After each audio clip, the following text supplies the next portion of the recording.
Bonjour et bienvenue dans State of the Union. C'était encore une semaine très diplomatique en vue d'empêcher un conflit militaire entre la Russie et l'Ukraine. L'Occident semble toutefois se préparer pour une issue, la guerre. Dans le même temps, Moscou nie toujours tout plan d'invasion, mais il y a eu ce moment surréaliste lors d'une interview exclusive d'Euronews avec l'ambassadeur russe auprès de l'Union européenne, Vladimir Tchizhov.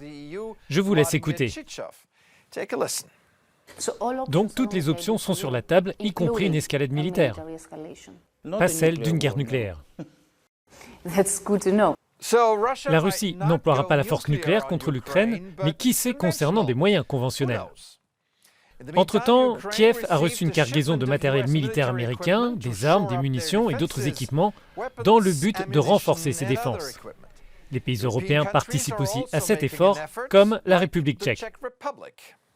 À l'unanimité, le gouvernement a approuvé la proposition du ministre de la Défense de faire un don de 4006 pièces d'artillerie de 152 mm au gouvernement ukrainien, en réponse à la demande de l'Ukraine de soutenir sa défense. Toute l'Union européenne ne participe pas aux envois d'armes à destination de l'Ukraine. L'Allemagne, par exemple, plutôt tendre sur les sanctions contre la Russie, ne veut pas participer à cet effort. Berlin fait valoir un positionnement politique traditionnel, comme l'explique la ministre de la Défense. Le gouvernement allemand s'est entendu pour ne pas envoyer d'armes létales. Pas d'envoi d'armes dans les zones de crise, car nous ne voulons pas alimenter plus encore les conflits. Et je pense que c'est la bonne voie à suivre dans ce cas précis. Néanmoins, Berlin ne reste pas les bras croisés. La même ministre de la Défense a annoncé l'envoi de 5000 casques à l'Ukraine sur les 100 000 demandés par le gouvernement ukrainien selon les médias. Toutes ces annonces suggèrent que l'Ukraine se prépare pour un éventuel affrontement. Comment les Ukrainiens vivent cette situation? Quelle est l'ambiance à Kiev? Retrouvons Alexander Souchko, directeur de la Fondation Renaissance Internationale. Merci de répondre à nos questions.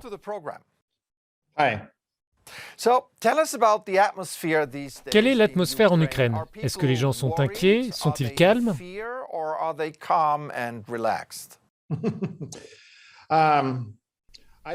Je pense que les gens sont plus ou moins habitués à cette situation.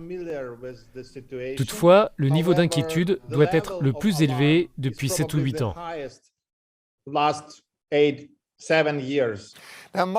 Moscou veut limiter la souveraineté de l'Ukraine et ne veut pas voir l'OTAN s'étendre à l'Est. Craignez-vous de voir l'Occident faire des concessions pour préserver la paix?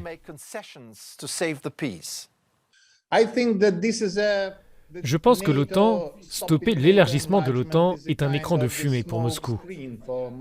En fait, il lutte contre l'impact de la démocratie occidentale en Europe de l'Est. Moscou cherche à construire sa sphère d'influence où les politiques nationales et internationales des pays voisins seront fortement déterminées par la Russie. L'OTAN n'est qu'un petit élément, un petit pion sur la table. Peut-être le plus symbolique, mais pas le seul. La Russie essaye de trouver une façon de miner la crédibilité de l'Alliance et de l'ensemble de l'Occident. Il est question d'envoyer des moyens militaires supplémentaires en Ukraine. Est-ce que cela peut faire la différence face à la puissance russe? Certainement. Les forces militaires russes et ukrainiennes sont asymétriques. L'Ukraine n'a pas et n'aura jamais une puissance militaire équivalente à celle de la Russie. Toutefois, c'est avant tout un signe de solidarité. Ensuite, il y a l'idée d'envoyer ces armes pour que la Russie comprenne qu'avec ces armes, le coût d'une invasion sera plus élevé, surtout avec des armes capables de frapper leurs forces aériennes et leurs tanks, qui représentent le cœur des moyens militaires russes, s'ils décident d'envahir.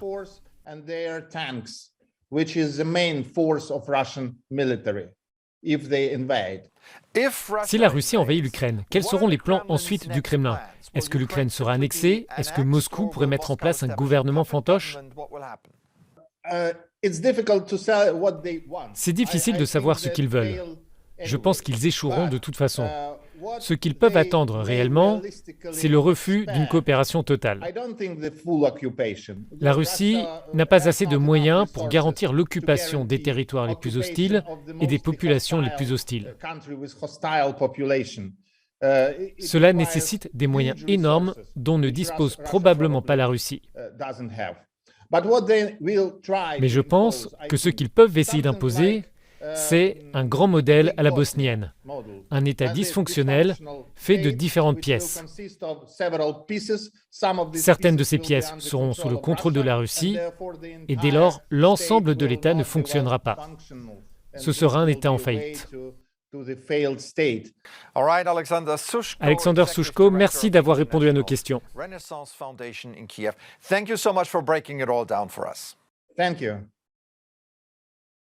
Dans le même temps, les habitants de Kiev ont formé une chaîne humaine pour célébrer le jour de l'unité qui marque l'anniversaire du pays, le 22 janvier 1919. Ce jour-là, la République populaire ukrainienne à l'Est et la République populaire ukrainienne occidentale ont signé l'acte d'unification. Cette semaine, des centaines de personnes ont porté un drapeau long de 30 mètres des deux côtés du Dniepr, le fleuve qui traverse la ville, afin de montrer l'unité du pays. Bien sûr, le rassemblement était un signal de solidarité dans un contexte de tension. C'est aussi le symbole d'un espoir, celui de voir la paix l'emporter. C'est tout pour aujourd'hui. Merci de nous suivre et passez une bonne semaine.